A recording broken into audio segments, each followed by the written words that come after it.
Sudah ya? Oke. Pak. Jadi peran pemerintah yang pertama tadi dalam perekonomian adalah yang pertama mengendalikan inflasi dan deflasi tadi ya. Secara pengertian kemarin sudah saya bahas ya. Nah, kemudian yang ketiga, yang kedua ya peran pemerintah berikutnya untuk berperan dalam perekonomian itu adalah sebagai penyedia barang-barang publik. Ya, penyedia barang-barang publik. Di mata kuliah ekonomi publik pun saudara sudah belajar ya, bagaimana yang dimaksud dengan barang publik, juga ada yang dimaksud dengan apa namanya private good ya, ada public goods, ada private goods ya, atau barang publik dan barang privat atau individu gitu ya, kepemilikan individu. Nah, di sini pemerintah kemudian menjadi penyedia barang-barang publik. Mengapa itu kemudian dibutuhkan? Ya, karena di teori ekonomi publik pun kita sudah belajar ya bahwa barang-barang publik itu secara umum dibutuhkan oleh masyarakat gitu ya. Nah, tetapi kemudian oleh pihak-pihak individu itu kemudian tidak bisa dipenuhi atau tidak bisa diselenggarakan gitu ya. Nah, oleh karena itu di sini kemudian peran pemerintah dibutuhkan. Ya, sebagai contoh mungkin untuk yang dimaksud dengan public goods itu jembatan gitu ya, ataupun pasar gitu ya. Nah, itu bisa disediakan, bisa diadakan oleh pemerintah ya yang disebut sebagai public goods ini. Nah, kemudian berikutnya ya karena pemerintah harus hadir dalam penyediaan sarana atau prasarana yang sifatnya publik atau collective good itu gitu ya. Karena memang tadi jelas dibutuhkan oleh masyarakat gitu ya ketika misalnya akses gitu ya menuju suatu desa, suatu wilayah ya dengan akses jalan yang baik gitu ya itu kemudian bisa disediakan ya. Sebagai contoh tadi ya jembatan, jalan, lampu jalan dan sebagainya. Nah, itu peran yang kedua dari pemerintah dalam perekonomian. Ya. Tadi yang pertama apa? Mengendalikan inflasi dan deflasi. Yang kedua untuk menyediakan barang-barang publik.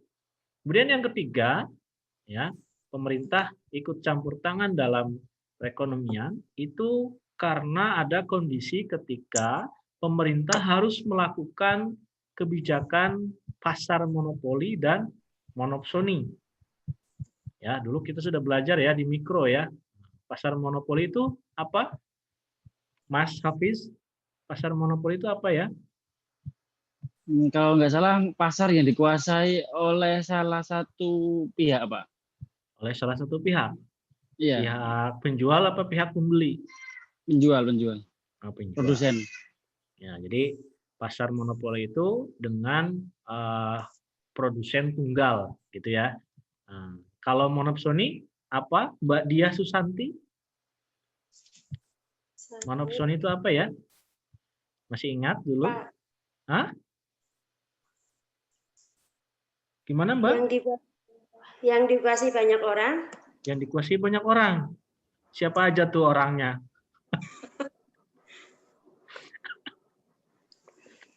Hah? Iya. Apa dong? Ini kan tadi ada mono ya. Mono kan tadi satu tuh, monopoli. Ini juga depannya mono. Berarti apa tuh kira-kira? Jumlah penjual yang banyak. Jumlah penjual yang banyak. Ya. Nah, dibilangin mono kok. Pembelinya satu. Ya, jadi monopoli itu kondisi pasar di mana pembelinya satu. Ya, sedangkan penjualnya banyak. Gitu ya. Itu kan dulu di mikro sudah belajar ya. Nah, jadi kondisi yang ketiga, kenapa kemudian pemerintah perlu campur tangan dalam perekonomian, itu adalah karena ketika pemerintah harus tadi ya, harus melakukan kebijakan pasar monopoli dan monopsoni. Kan gitu. Kalau ketika pemerintah berlaku sebagai pasar monopoli, contohnya apa? Contohnya misalnya Pertamina gitu ya, atau PLN itu kan dari perusahaan pemerintah kan gitu. Kalau monopsoni yang pembelinya satu, contohnya apa? Ada yang mesti ingat?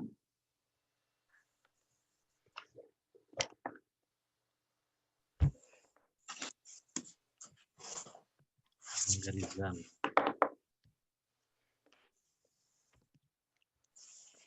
Ada yang ingat? Ya, contoh pasar monopsoni itu ketika misalnya PT KAI ya, dulu saya contohin ya.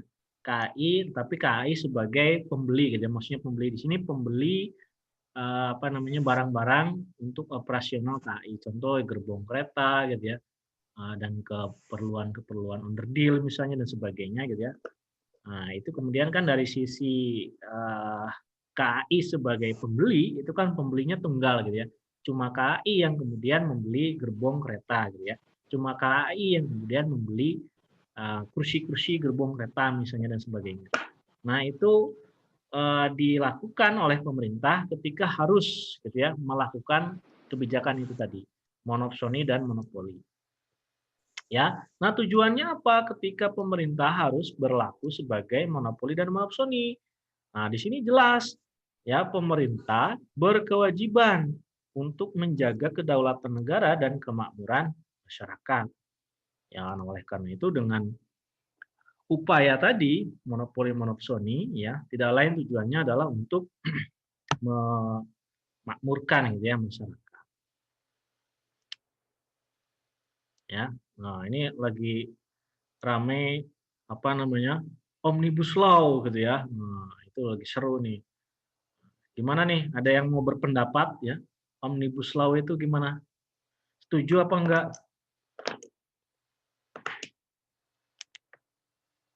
Mas Hafiz, setuju nggak Mas Hafiz? Saya belum baca draftnya Pak, jadi Wah, nggak belum baca bisa draftnya. berpendapat. Ada 900 lebih. Ya. Kemarin yang terakhir tapi berapa? 800 katanya ya.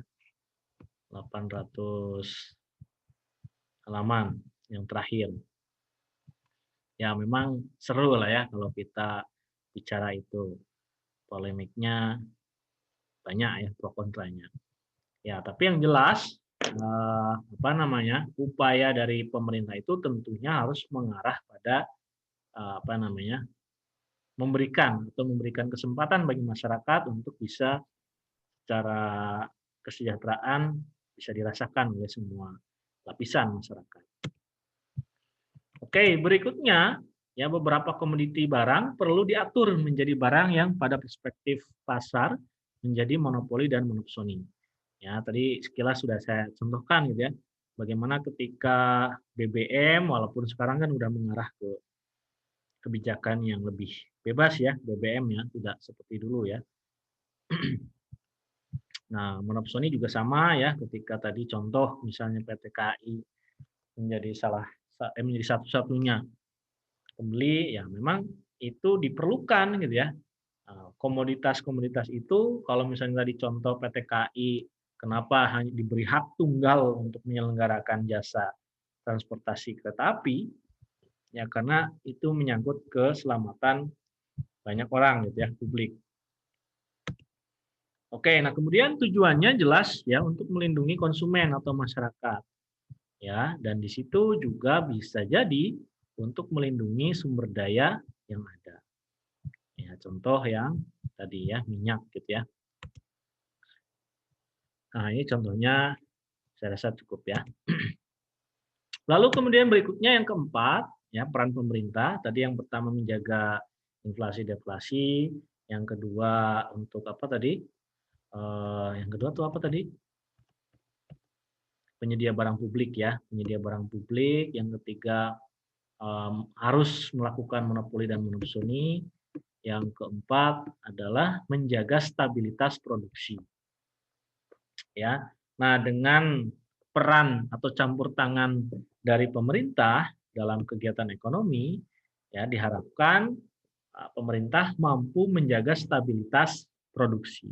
Dalam artian di sini pemerintah bisa melakukan kebijakan yang sifatnya menjadi apa ya stimulus gitu ya, stimulus ataupun meningkatkan produktivitas masyarakat gitu ya, sehingga kemudian produksi nasional ya secara total itu bisa mencapai tingkat yang stabil. Ya. Lalu kemudian peran pemerintah dilakukan dengan terukur ya sehingga tidak menyebabkan distorsi pasar. Kemudian yang ketiga, contoh ya, ini contoh ya.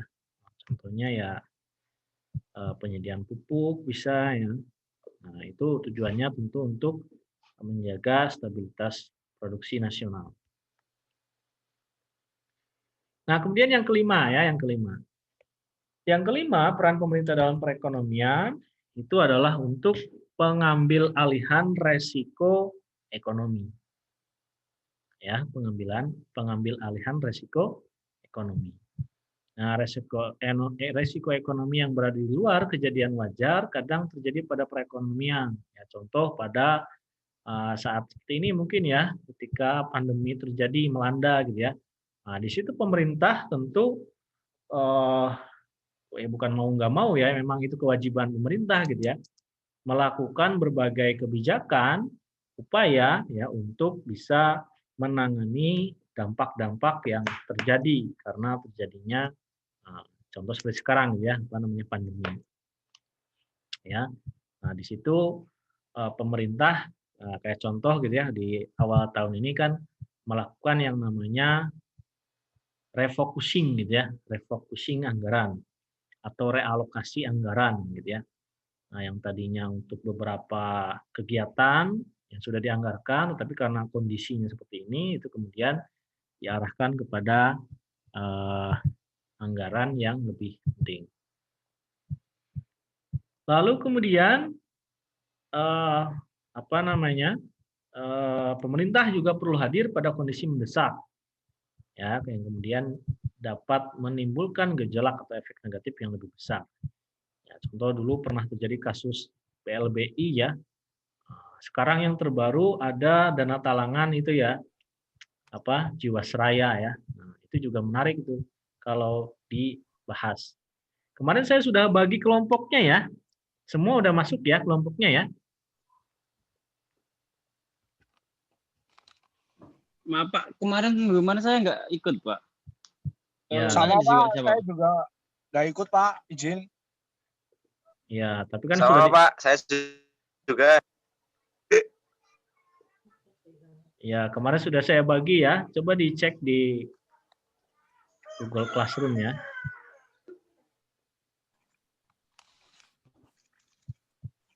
Ya, di Google Classroom itu udah saya share itu. Siapa? Nah, itu kelompoknya, terus nanti mulai dibahas. Ya. Nah, itu bisa jadi bahan diskusi gitu ya, bagaimana kondisi-kondisi seperti ini pemerintah kemudian hadir ya dalam berbagai upaya gitu ya. Nah, berikutnya yang keenam. Yang keenam itu peran pemerintah dalam perekonomian ya, yaitu adalah perbedaan biaya dan manfaat sektor privat dan sektor sosial. Nah, maksudnya bagaimana? Nah, di sini tentunya kayak tadi di poin nomor 2 ya, ketika pemerintah harus menyediakan akses publik ya ataupun barang-barang publik public goods tadi ya. Nah, di situ kemudian pemerintah muncul perbedaan ya antara biaya dan manfaat sosial. Jadi di situ pemerintah kan bisa jadi katakanlah bikin proyek bendungan gitu ya, atau bikin embung ya, tahu embung ya, penyimpanan air gitu ya dalam skala besar gitu ya, embung untuk wilayah-wilayah yang kalau musim kemarau kesulitan air. Nah, mungkin dalam jangka waktu pendek gitu ya, pemerintah tidak mendapatkan keuntungan ketika membuat atau membangun proyek-proyek yang sifatnya public goods tadi. Ya, contoh tadi embung ataupun bendungan gitu ya. Nah, tetapi sebetulnya dalam jangka panjang itu bisa memberikan manfaat sifatnya sosial gitu ya, dan dalam jangka panjang juga bisa bermanfaat secara eh, langsung mampu meningkatkan produktivitas masyarakat tentunya. Nah, itu. Jadi dari sisi biaya dan manfaat itu pemerintah kemudian bisa melihat dalam jangka waktu yang tertentu gitu ya, tidak hanya dalam jangka waktu pendek. Kemudian yang ketujuh, yang ketujuh peran pemerintah dalam perekonomian yaitu menjaga keseimbangan pendapatan masyarakat. Ya, nah di sini pemerintah ya tadi kan nomor berapa tuh ya untuk meningkatkan stabilitas produksi kan gitu. Nah, ini kurang lebih 11-12 gitu ya dengan peran yang tadi. Nah, jadi di sini menjaga keseimbangan pendapatan masyarakat tentunya dilakukan oleh pemerintah ya untuk mengoptimalkan pemerataan pertumbuhan ekonomi. Ya. Nah, di sini jelas gitu ya bagaimana pemerintah selalu berupaya melakukan pemerataan ekonomi. Ya, kalau programnya SBY dulu gitu ya, ada MP3I gitu ya, Master Plan Percepatan Pembangunan Perekonomian Indonesia gitu ya, yang dibagi ke dalam beberapa koridor. Masuk ke era Pak Jokowi dijadikan program Nawacita gitu ya, yang kurang lebih poinnya juga sama gitu ya, untuk menciptakan pemerataan ekonomi. Kalau zaman SBY dulu ada logo apa? Propur gitu ya, pro growth gitu ya. Nah, itu salah satu contoh bagaimana peran pemerintah dalam menjaga keseimbangan pendapatan masyarakat. Ya. Kemudian yang kedua, melakukan upaya pengentasan kemiskinan. Ini jelas ya. Yang ketiga, mengurangi disparitas atau kesenjangan pendapatan penduduk. Ya. Oh, ini udah selesai ya. Nah, jadi ini 7 peran pemerintah dalam perekonomian ya melalui kebijakan fiskal. Ya, ini nanti saya share lagi ya materinya. Kita masuk ke materi yang kedua ya. Ini sebetulnya harusnya di pertemuan kemarin ya selesaiin, tapi nggak cukup waktunya.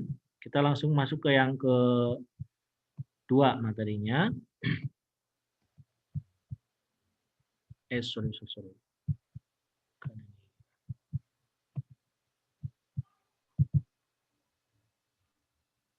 Ya, berarti saya ulangi sudah merasa masuk nanti ya untuk masing-masing kelompok ya, saya ingatkan. Jadi saudara nanti sudah mulai tentunya untuk melakukan proses penyusunan ya makalah untuk masing-masing tema yang sudah kemarin kita bagi. Ya, nanti setelah UTS kita akan mulai presentasi kelompok. Ya, masing-masing kelompok memaparkan materinya. Kalau ada yang merasa belum masuk, belum tahu ya saudara belum mencari tahu berarti ya. Nah, nanti coba dirembuk masing-masing kelompok yang kemarin sudah saya bagi. Ya, sudah di-share juga materi dan tema ya yang perlu saudara bahas. Ya, nanti UTS kan dikumpulkan ya, pas UTS dikumpulkan. Terus nanti setelah UTS kita akan masuk ke sesi presentasi kelompok. Oke, saya lanjut. Ya, saya lanjut.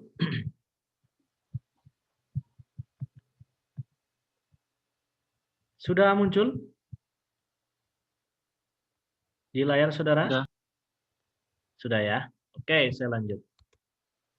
Nah, kita akan masuk ke salah satu materi pokok bagaimana kebijakan fiskal itu kita bisa peroleh. Di awal sudah saya sampaikan ya bahwa instrumen utama kebijakan fiskal itu terdiri dari 2, ya, yaitu yang pertama pajak, ya, yang kemudian mencerminkan sisi pemasukan pemerintah atau negara. Kemudian yang kedua adalah government expenditure atau pengeluaran pemerintah. Nah, kita akan masuk ke yang pertama, instrumen yang pertama kita bahas ya, tax ataupun pajak. Nah, sebetulnya materi ini beririsan ya juga dengan materi di ekonomi publik ya. Sudah ya, pajak kan ya. Nah, ini sekilas saja gitu ya. Karena materinya beririsan. Jadi pajak ini ya sebagai salah satu komponen utama dalam kebijakan fiskal tentunya menjadi apa ya? Kalau bisa kita katakan menjadi ongkos gitu ya atau biaya operasional pemerintah. Ya, yang mana negara atau pemerintah yang tugasnya untuk memakmurkan masyarakatnya gitu ya, memajukan negaranya gitu ya, itu tentu membutuhkan biaya operasional dalam menyelenggarakan program-programnya tersebut. Nah, oleh karena itu salah satu program utama adalah dengan pajak ya. Jadi pajak ini menjadi instrumen penting dalam pengelolaan negara. Ya, kalau di kita kemarin ada APBN. Ya, dalam APBN itu muncul ya sisi pengeluaran dan sisi penerimaannya. Ya, nah ini dari perspektif historis ya kita tentu pernah tahu ya dulu Indonesia pernah mengalami yang disebut era boom oil ya. Nah, era boom oil. Era boom oil itu apa, Mas Asep? Ingat ya, Mas Asep?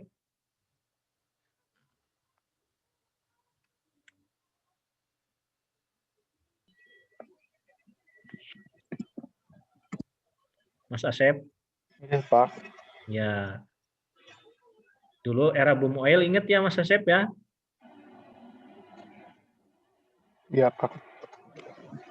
Ya, Oke. dulu era boom oil itu pas apa ya? Era ketika apa ya? Zamannya disebut dengan boom oil, Kenaikan harga minyak. kenaikan harga minyak. Ya, yang mana pas waktu itu produksi kita Indonesia itu sedang surplus. Oke. Ya, surplus. Nah, ini sedikit apa namanya jadi background ya.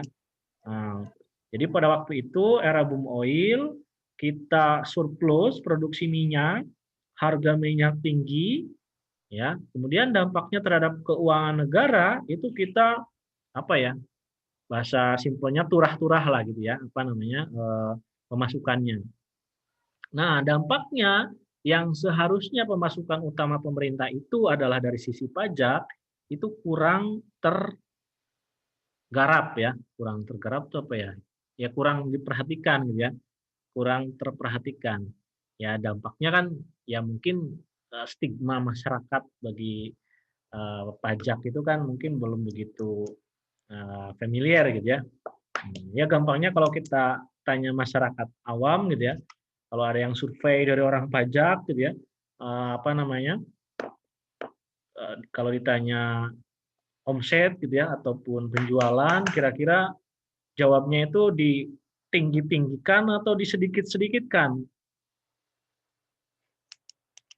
ya kan gitu ya. Nah, itu karena memang paradigma masyarakat yang masih belum apa ya, belum memahami gitu ya. Nah, itu memang dari sisi historis dari Indonesia zaman era boom oil ini sedikit ya tadi ya tidak tergarap gitu ya. Nah, padahal dari sisi pajak harusnya itu menjadi komponen utama gitu ya bagaimana kontribusi masyarakat bisa berperan. Ya, nah ini dari sisi historisnya bagaimana pemasukan Indonesia yang pada waktu itu dari sisi minyak dari sektor minyak sangat tinggi itu kemudian menyebabkan aspek pemungutan pajak kurang begitu baik gitu ya.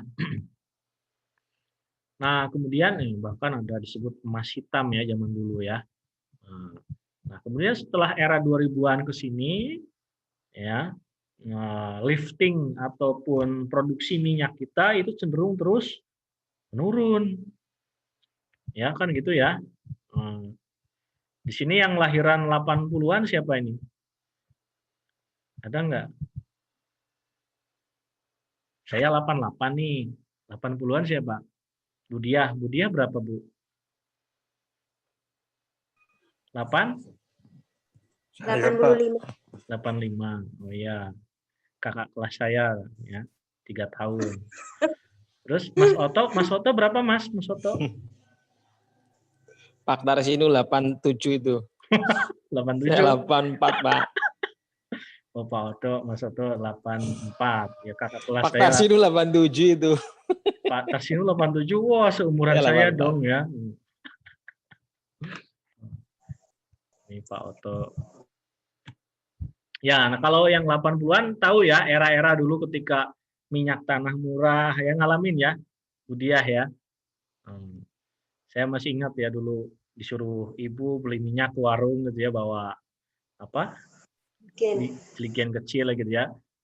Ataupun saya masak-masakan gitu sama teman-teman beli minyak tanah itu sangat murah sekali anak-anak bisa beli gitu ya. Nah, itu yang saya pernah baca analisisnya apa namanya? Minyak bumi yang dulu kita produksi kemudian dijual lagi ke masyarakat ya ke dalam bentuk tadi minyak tanah, bensin dan sebagainya itu sangat jauh harganya dari harga pokok produksi.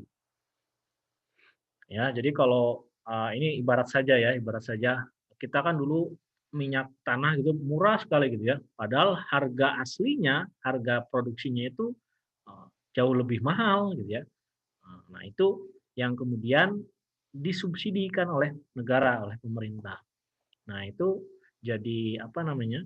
Dari sisi aspek konsumsi, masyarakat jadi merasa apa namanya? Merasa oh biasa murah gitu ya kan gitu. Itu. Nah, kemudian dari sisi yang lain, ya, dari sisi aspek pajak, ya itu kemudian tadi ya tidak terlalu baik dioptimalkan. Ya, contoh saya 2017 ya, itu penelitian pajak ya di Kabupaten Brebes. Ada yang dari Brebes ini? Ada yang dari Brebes enggak?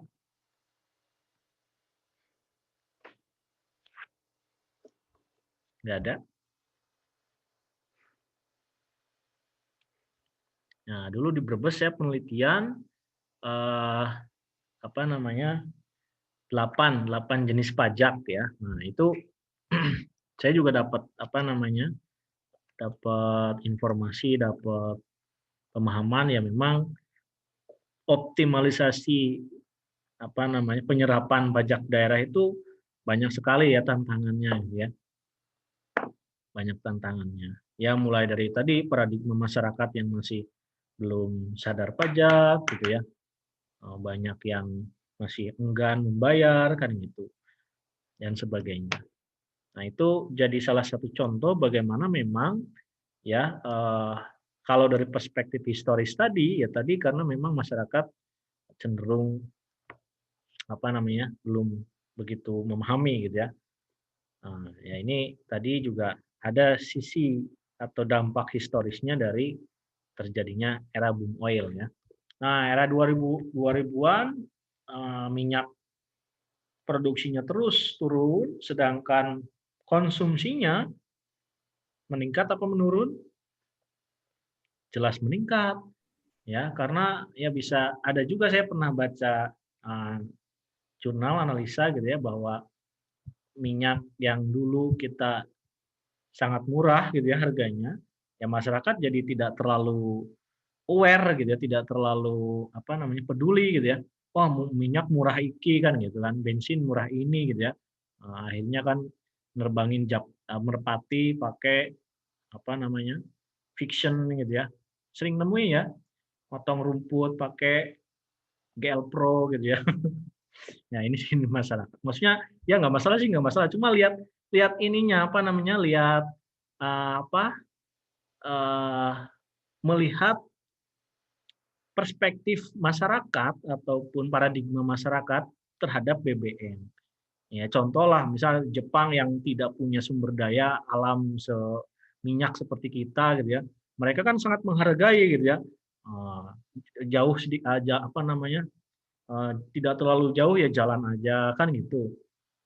Ya kalau kita kan beli cilok ke depan pakai Nmax gitu ya dan sebagainya.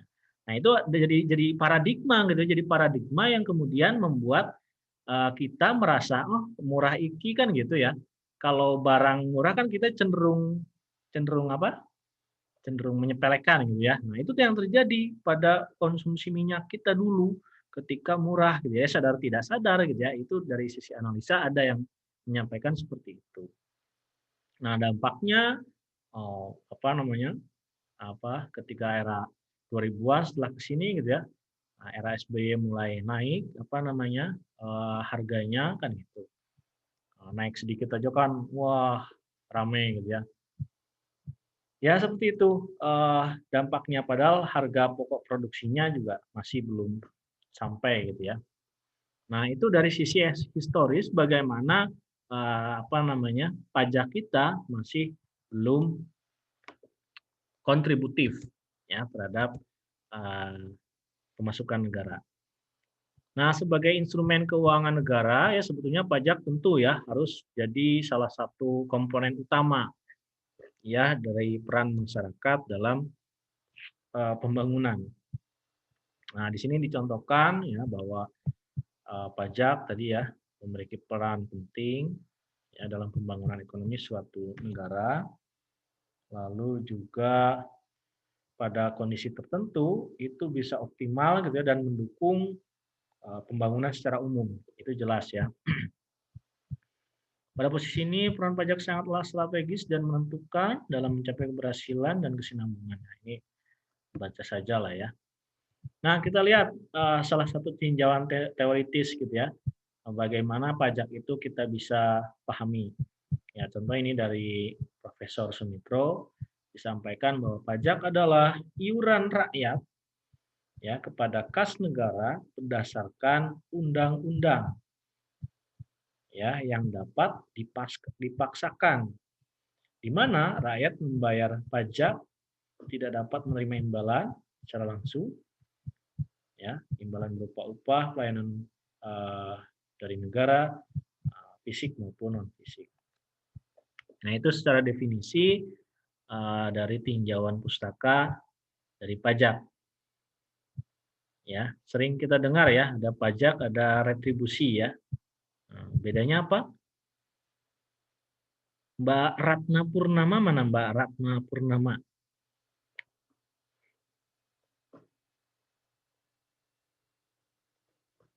Mbak Ratna. Wah, ini nggak ada respon nih. Mas Zulfi. Halo Mas Zulfi. Iya, Pak. Gimana kabarnya Pak. Mas Zulfi? Alhamdulillah baik, Pak. Baik. Lagi di mana ini? Di rumah? Di rumah, Pak. Oh iya, oke.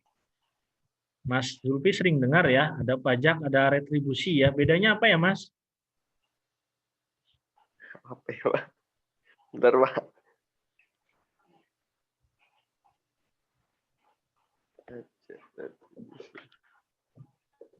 Wah, masa nggak tahu ini?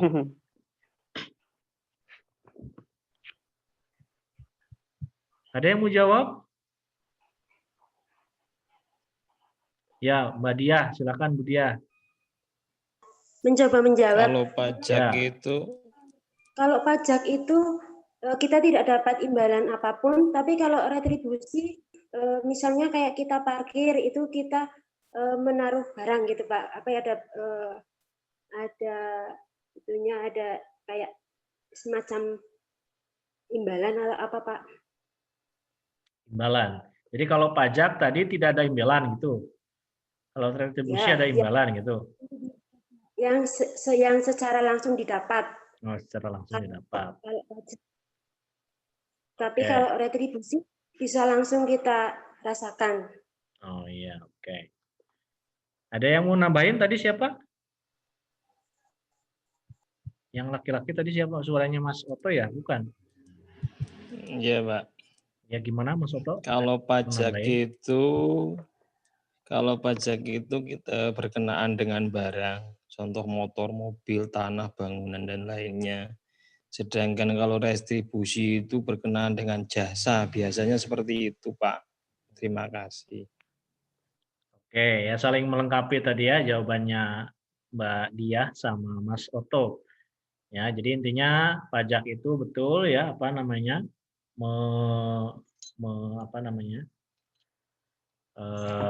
imbalan tidak mendapatkan imbalan secara langsung tadi ya.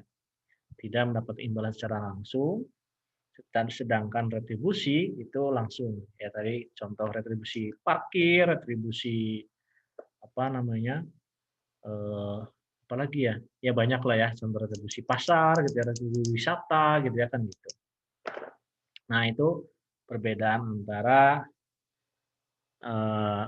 pajak dan retribusi. Gitu ya Mas Zulfi ya. Sudah paham Mas, sudah bisa membedakan ya. Kayaknya jarang Oh, bayar sudah, Pak. pajak ini ya. Apa malah parkir aja nggak bayar ini Mas Zulfi ya, jadi nggak tahu ya. Nggak bercanda. Oke, kita lanjutkan ya. Jadi itu tinjauan pustaka dari pajak bagaimana kita bisa pahami. Nah, kita masuk ke ciri-ciri pajak. Ya, ciri-ciri pajak di sini iuran rakyat yang bersifat wajib, ya, dan karena ada undang-undangnya itu bisa dipaksakan oleh negara. Kemudian rakyat sebagai pembayar pajak tidak memperoleh kontraprestasi secara langsung. Nah, tadi yang disampaikan Mbak Diah tadi ya, sebagai pembayar pajak, rakyat tidak mendapatkan kontraprestasi secara langsung, tetapi bisa secara tidak langsung. Ya jelas kan pajak kan digunakan untuk apa gitu ya? Untuk pembangunan jelas gitu ya.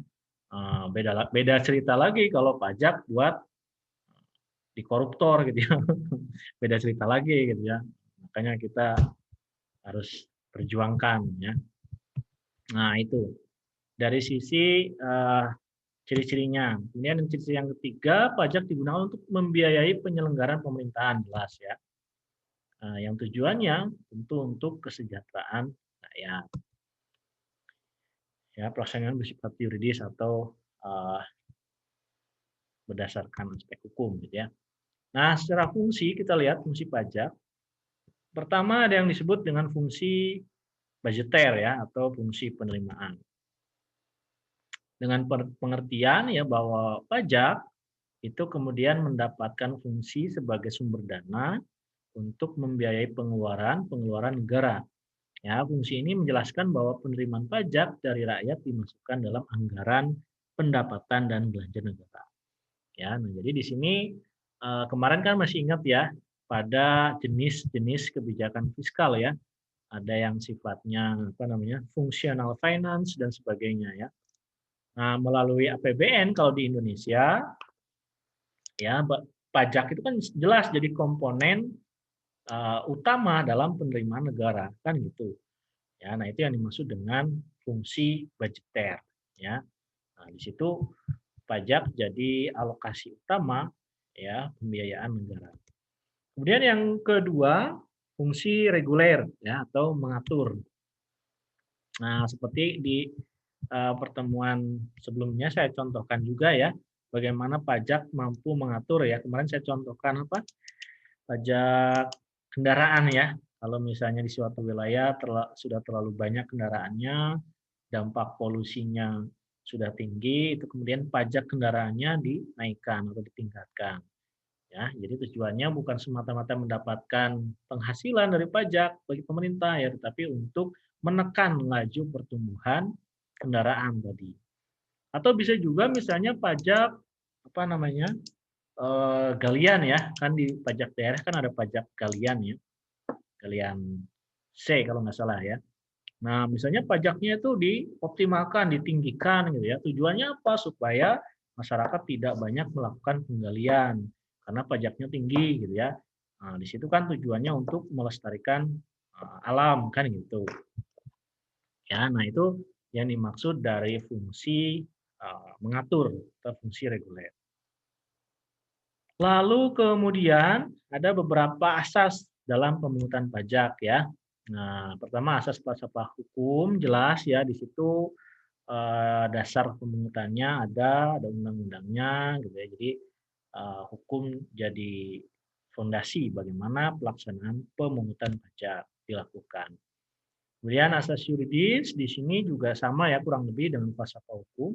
Ya artinya aturan yang ada, regulasi yang ada tentu mengatur ya mulai dari prosedur, lalu kemudian waktu pembayaran, ya model perhitungan pembayarannya seperti apa, ya pemungutannya seperti apa. Nah itu kemudian diatur secara yuridis. Ya. Kemudian yang ketiga ada asas ketepatan. Nah, asas ketepatan ini dalam pemungutan pajak sebaiknya negara memperhatikan saat-saat pajak tidak mengalami kesulitan. Nah, ini melihat kondisi gitu ya. Ya, kayak contoh kondisi sekarang ketika pandemi kan ada kebijakan-kebijakan yang sifatnya apa namanya lebih toleran gitu ya dalam pemungutan pajak ya. Kayak contoh di salah satu perusahaan yang saya tahu gitu ya itu juga ada apa namanya keringanan ya dalam pembayaran pajak ya bisa dilakukan dengan model atau metode yang tidak biasanya gitu ya. Nah, karena memang kondisinya tadi. Nah, di sini salah satunya menjadi asas ketepatan gitu ya. Nah, lalu kemudian berikutnya adalah asas ekonomi. Nah, asas ekonomi ini dengan artian tidak mengganggu tingkat produktivitas rakyat gitu ya. Nah, jadi pajak juga tentu harus disesuaikan ya melihat bagaimana kondisi masyarakat, kemampuan ekonominya bagaimana gitu ya. Lalu kemudian ketika pajak itu diterapkan apakah akan berdampak gitu ya dalam perekonomian masyarakat gitu ya. Nah, itu yang kemudian menjadi yang dimaksud sebagai apa namanya asas ekonomi gitu ya. Yang kelima itu ada asas efisiensi. Nah, maksudnya efisiensi di sini pemungutan pajak harus efektif dan efisien. Artinya pemungutan pajak harus tepat sasaran dan hasil perolehan pajak harus lebih besar daripada biaya pemungutan pajak. Nah, ini juga saya pernah nemu ya di penelitian saya yang di Brebes tadi, ya bagaimana apa namanya penarikan pajak di daerah pada waktu itu di Brebes ya, memang perlu apa namanya dulu salah satu persoalan utamanya itu adalah sumber daya. Jadi petugas penarik pajaknya itu sangat terbatas gitu ya. Brebes kan jauh ya, luas ya wilayahnya ya. Apa namanya kotanya di utara gitu ya, Bumi Ayu sampai Bumi Ayu kan masih Brebes kan. Nah, jadi misalnya petugas pajaknya sedikit dari Brebes ke Bumi Ayu misalnya untuk narik pajak, sedangkan biaya untuk perjalanannya katakanlah 50.000 tapi dapat pajaknya 20.000 gitu kan. Nah, itu kan jadi tidak efisien ya. Nah, dalam proses pemungutan pajak asas itu jelas tetap harus diperhatikan. Ya. Lalu kemudian berikutnya adalah jenis-jenis pajak. Ya, nah jenis-jenis pajak ini ya bisa dilihat ya. Ini sebenarnya udah ya di publik juga ya. Nah, ini sekilas saja ya. Ini menurut golongannya pajak langsung tidak langsung, menurut sifatnya pajak subjektif dan objektif, menurut lembaga pemungutannya pajak pusat daerah gitu ya. Kemudian syarat-syarat pemungutan pajak, pemungutan pajak harus adil, jelas, harus berdasarkan undang-undang. Kemudian pemungutan pajak tidak mengganggu perekonomian, jelas tadi ya, harus efisien. Dan kelima, sistem pemungutan pajak yang sederhana. Nah, ini juga jadi salah satu poin ya di penelitian saya pada waktu itu juga sama ya bahwa sebetulnya ada gitu ya beberapa golongan masyarakat yang istilahnya mau gitu ya ada keinginan untuk membayar pajak gitu ya, tapi tidak tahu caranya bagaimana. Ya, sistemnya bagaimana itu tidak terlalu paham gitu ya. Nah, ada juga ditemukan seperti itu. Jadi memang penyelenggaraan pemungutan pajak ini harus menggunakan sistem yang simple gitu ya, bisa dipahami, mudah gitu ya.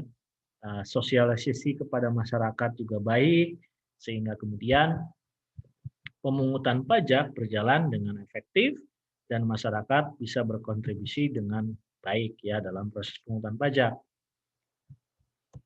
Nah, kemudian sistem pemungutan pajak ada yang disebut dengan self assessment. Ya, di sini masyarakat wajib pajak itu menghitung sendiri gitu ya pajaknya sesuai dengan apa yang dia kerjakan. Kemudian ada yang ketiga ada official assessment ditentukan oleh kantor pajak gitu ya. Yang ketiga ada withholding system atau dihitungkan oleh pihak ketiga ya. Dia kalau di di kita ada konsultan pajak gitu ya, atau kantor akuntan publik gitu ya. Nah, itu kan bisa menjadi pihak ketiga dalam pemungutan pajak atau perhitungan pajak.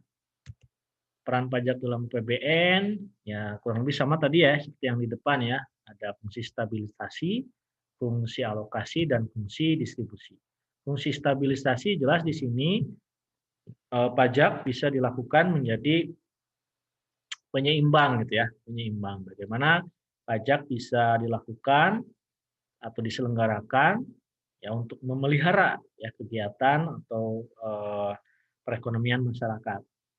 Fungsi alokasi jelas gitu ya bisa dialokasikan kepada program-program pemerintah yang tentunya bisa menyentuh masyarakat.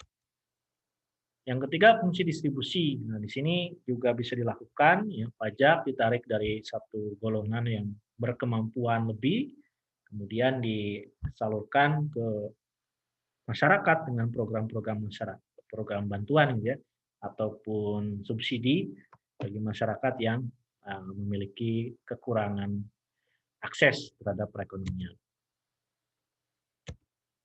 Nah, ini berikutnya saya munculkan data ya. Nah, di sini kita bisa lihat ya. Ini slide terakhir ya. Sudah setengah 4 ternyata. Sedikit lagi lah ya saya selesaikan. Nah, ini ada beberapa data ya yang mungkin bisa menjadi salah satu bahan bagaimana kita bisa melihat kondisi pemungutan pajak di Indonesia. Ini saya ambil data 2005 ya, bukan berarti ini datanya saya nggak terlalu update, tapi ini supaya perbandingan ya. Di tahun 2005 saja seperti ini gitu ya. Nah, ini datanya dari Faisal Basri ya, ekonom. Pada tahun 2005 APBN kita itu ya Indonesia itu adalah sebesar 516 triliun. Ya, berapa APBN-nya? 516 T. Ya, triliun. Nah, sedangkan di tahun yang sama ya menurut Faisal Basri, potensi pajak nasional itu kalau dioptimalkan ya itu kurang lebih bisa sampai 500 triliun. Bisa saudara bayangkan, tahun 2005 potensi pajak kita itu 1 kali anggaran APBN 1 tahun. Kan luar biasa sebetulnya. Ya, anggaran potensi pajak kita. Ya, itu baru pajak ya. Nah, kalau bagi orang Islam ada zakat, infak, sedekah ya itu belum dihitung tuh. Nah, sebetulnya luar biasa tuh. Ya konsep itu. Jadi kalau misalnya zakat betul-betul terselenggara dan tersalurkan dengan baik itu bisa 0 penduduk miskinnya. Saya pernah baca tulisan itu. Nah, ini berarti ya 2005 saja sudah seperti itu datanya. Ya, kita bisa bayangkan kondisinya. Nah, kemudian data berikutnya 2008 sampai 2014. Ya, ini menunjukkan penerimaan pajak dan tax ratio Indonesia. Tax ratio itu rasio pajak ya dibandingkan dengan PDB ya. Nah, di sini kita bisa lihat nih datanya nih. Ya, kelihatannya angkanya kelihatan nggak? Tulisannya kelihatan nggak?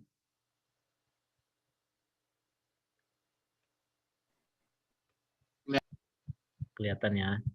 Nah, di sini kita bisa lihat nih datanya nih. Tax ratio kita dari 2019 sampai 2014 itu memang cenderung meningkat ya, tapi proporsinya masih belum begitu baik ya proporsinya dibandingkan dengan wilayah-wilayah atau negara-negara lain. Nah, ini contoh perbandingannya. Ya, di sini bisa kita lihat nih.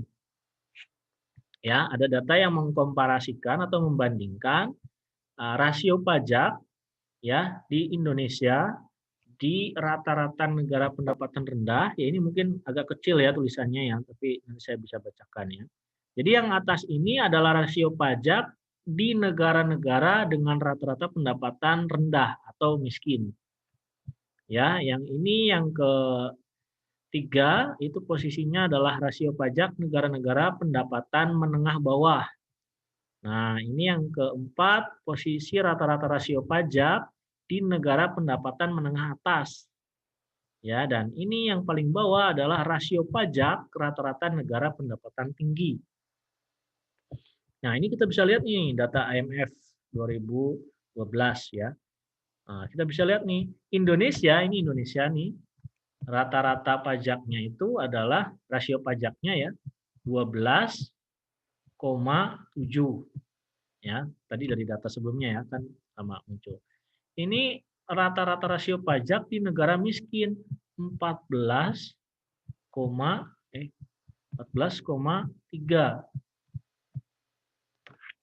ya, sama rata-rata negara miskin aja kita kalah rasio pajaknya ya. Ini yang paling tinggi pendapatan tinggi negaranya itu rasio pajaknya 35,1 ya. Jadi masih jauh gitu ya. Nah, ini data yang menunjukkan rasio pajak kita. Nah, ini presentasi penerimaan pajak dan penerimaan total APBN ya, alhamdulillahnya sih terus meningkat gitu ya. Dari 2008 sampai 2013. Nah, ini rasio kepatuhan pajak. Rasio kepatuhan pajak itu jadi dari 100% masyarakat wajib pajak itu berapa persen yang rutin laporan pajak gitu ya. Nah, ini kita lihat ya memang masih fluktuatif walaupun kecenderungannya membaik ya 2019-2010. Tapi masih tinggi ya. Nah, di sini kan yang biru itu objek pajaknya, wajib pajaknya. Yang laporan pajak tuh yang merahnya gitu ya. Nah, jadi masih ada sebagian besar yang belum patuh pajak ya. Nah, dampaknya terhadap APBN, kurang optimalnya pajak itu menjadi defisit ya, simpan primer ya, terus dibandingkan terhadap PDB juga defisit gitu ya. Ini dari sisi cash flow-nya. Nah, ini contoh ya. Makanya kan di kita kemudian ada program tax amnesty gitu ya. Tax amnesty. Nah, itu salah satu upaya bagaimana pajak itu bisa dioptimalkan di Indonesia kan gitu. Ya, ini WNI yang disimpan di Singapura mencapai 3.000 T ya, kan luar biasa itu. Ditjen pajak lacak aset WNI pakai sistem pertukaran data bank dan seterusnya. Itu mungkin untuk data yang bisa saya sampaikan. Tadi kita simpulkan sedikit ya. Di pertemuan siang hari ini tadi di awal saya sampaikan terkait dengan peran pemerintah dalam perekonomian melalui kebijakan fiskal ya. Tadi ada berapa? Ada 7 ya. 7-nya apa aja? Udah ingat lah ya, tadi dicatat semua ya. Kemudian tadi masuk ke instrumen kebijakan fiskal yang pertama itu adalah pajak tadi ya. Mulai dari ruang lingkup, definisi, penjelasan, asas-asas, prinsip tadi ya. Kemudian data pajak yang tidak terlalu baik tadi ya. Nah, kita bisa simpulkan selain sebagai sumber penerimaan negara, pajak juga mempunyai peran sebagai instrumen yang dapat digunakan sebagai stabilisasi perekonomian, mengatur alokasi sumber daya, serta distribusi pemerataan pembangunan. Jelas tadi ya sudah saya uraikan. Lalu kemudian secara teoritis, tax ratio di Indonesia masih jauh di bawah negara-negara lain tadi ya. Oleh karena itu Indonesia terus harus berupaya meningkatkan tadi. Lalu kemudian yang ketiga, optimalisasi penerimaan pajak dapat dilakukan dengan melakukan perbaikan basis data. Nah, ini juga jadi salah satu sumber persoalan gitu ya. Kadang data di kita itu masih banyak terkendala ya di masyarakat gitu ya. Data bantuan juga kan belum rapi gitu ya. Struktur anggaran, komisi pajak. Terus kemudian menerapkan sistem good corporate governance. Istilahnya menerapkan sistem pemerintahan yang baik gitu ya. Saya rasa mungkin itu yang bisa saya sampaikan untuk pertemuan pada pagi hari ini. Pagi hari, siang ya. Semangatnya masih pagi soalnya ini. Kalau yang lain kayaknya beberapa udah pada layu nih, udah pada loyo kelihatannya. Zulfi kayaknya belum bayar pajak ini Zulfi. Oke, ada yang ditanyakan untuk pertemuan siang hari ini? Silahkan, barangkali mau diskusi boleh. Saya beri kesempatan, barangkali ada. Nur Firman baru muncul ini. Wah, dari tadi kemana aja lah. Pak, mau tanya Pak. Siapa nih? Novian, silakan Novian. Itu cara menghitung potensi pajak sih gimana ya Pak? Cara menghitung Ada potensi. rumusnya nggak? Cara menghitung potensi pajak. Ya ada, setahu saya ada. Kalau misalnya, ya kita bicara pajak daerah dulu ya, pajak daerah. Pajak daerah kan banyak ya, ada peraturannya ya. Nah, kalau yang dulu saya teliti yang 8 jenis pajak itu ada pajak restoran, pajak parkir ya. Nah, parkir itu kan ada pajak parkir, ada retribusi parkir. Pajak apa namanya? Air, bumi bangunan, pajak penerangan, pajak reklame, pajak sarang burung walet, ya satu lagi apa ya, pajak apa ya, lupa. Nah itulah. Nah masing-masing itu ada Mas di perdanya itu diatur, ya. Kalau aturan pusatnya di peraturan Kementerian Keuangan kalau nggak salah ya, itu memang diarahkan ada apa namanya maksimal berapa persen, gitu ya. Nah, kayak contoh pajak apa namanya restoran itu kalau nggak salah berapa persen ya, 10% ya maksimalnya ya. Nah, 10% itu maksimal. Ya, jadi penerapannya di daerah itu bisa 8, bisa 7 gitu ya, lihat kemampuan apa namanya perekonomian wilayahnya. Nah, itu di apa namanya diproyeksikan modelnya. Jadi kalau kayak contoh dulu saya di Brebes itu, misal kan mau nggak mau ke lapangan tuh dulu saya tuh. Nah, misal pajak restoran di Brebes itu ada berapa restoran atau rumah makan yang secara omset bisa masuk. Ya, di data, terus kemudian apa namanya omsetnya berapa, gitu ya, dicari rata-rata tengahnya. Nah, ya tinggal masukkan aja di sana pajak restorannya berapa, terus nanti muncul potensinya. Kebayang ya, Mas Novian? Berarti harus datanya harus neliti ya Pak, maksudnya dari omset terus berapa, terus PDRB berapa gitu ya kalau jelas dari itu. potensi ya. Jelas ya. Potensi ya jelas harus ya apalagi kalau pajaknya yang di lapangan gitu ya harus turun ke lapangan gitu. Gitu Mas Novian? Ya. Ada lagi? Yang lain barangkali mau nyambung atau mau menambahkan? Silahkan. Ya Pak, mohon izin Pak, nyambung Pak. Ya, silakan Bu Siwi. Pak, itu kan untuk memproyeksikan perhitungan ataupun nantinya pendapatan yang akan didapatkan itu kan dasar datanya itu dari mana Pak? Apakah dari KPP yang dimana setiap kegiatan usaha yang dia sudah terdaftar. Ini kan masih banyak nih Pak pelaku-pelaku yang memang belum terdaftar nih Pak. Ya. Itu kan mungkin bisa perhitungannya bisa berbeda gitu Pak. Mungkin mohon izin Pak. Ya, jadi apa poin yang Mas Wiwi tanya apa? Jadi data perhitungan proyeksi itu, iya Pak, itu dari apakah dari turun langsung ke lapangan nih Pak untuk mendata satu persatu, apakah diambil dari yang sudah terdaftar aja nih Pak di KPP seperti itu Pak. Terima kasih Pak. Kayaknya ini ngarahnya ke penelitian kayaknya Mas Yui ya.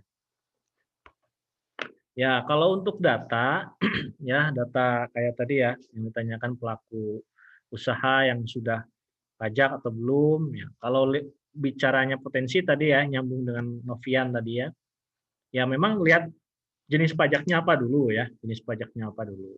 Kalau pajaknya yang di daerah, ya yang setahu saya tadi ya contoh beberapa pajak yang kebetulan saya pernah teliti, ya memang basis datanya jelas masuk ke dinas terkait gitu ya. Misal pajak restoran ya kita data tuh di dinas apa namanya perindustrian UMKM gitu ya. Ada nggak data restoran atau rumah makan di kabupaten tertentu gitu ya? Nah, biasanya sih ada, tapi memang yang besar-besar gitu ya. Nah, tapi kalau untuk ingin mengetahui di lapangan, ya mau nggak mau di beberapa jenis pajak ya kita tetap perlu ke lapangan gitu ya, perlu akses ke lapangan untuk melihat potensinya gitu. Ya, saya dulu penelitian itu ya di lapangan Mas, menerjunkan apa namanya mahasiswa gitu ya, melihat apa namanya kondisi di lapangan seperti apa, karena masih banyak tentu yang belum terpotret gitu ya. Belum terpotret.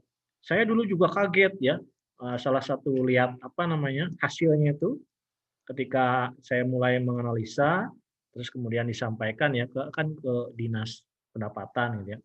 Jadi intinya tuh potensi pajaknya tuh gede banget. Potensi pajaknya gede banget, sedangkan yang biasa diambil oleh dinas pendapatannya itu cuma berapa persen gitu. Ya memang akhirnya apa namanya ya ada apa namanya asumsi ya, ada asumsi keterbatasan pemungut pajak, terus kemudian apa namanya yang kemudian menurunkan tingkat potensi real tadi gitu ya.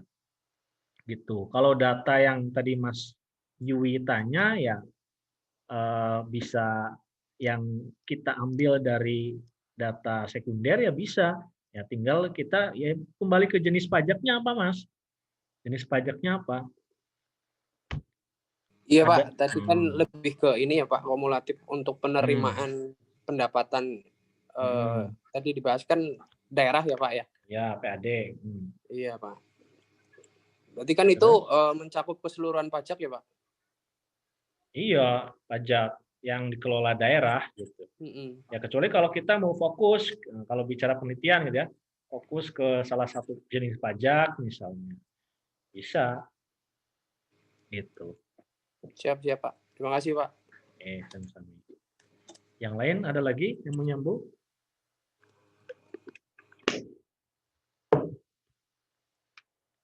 Mbak Desi Aprianti, diem aja ya, anteng banget. Gimana Mbak Desi? Sudah makan belum? Waduh, sok perhatian ini ya. Nanti dimarahin sama Zulfi ini ya. Enggak bercanda Mbak. Ya gimana, ada lagi yang lain? Anangga Rizal, mana nih Anangga Rizal ini?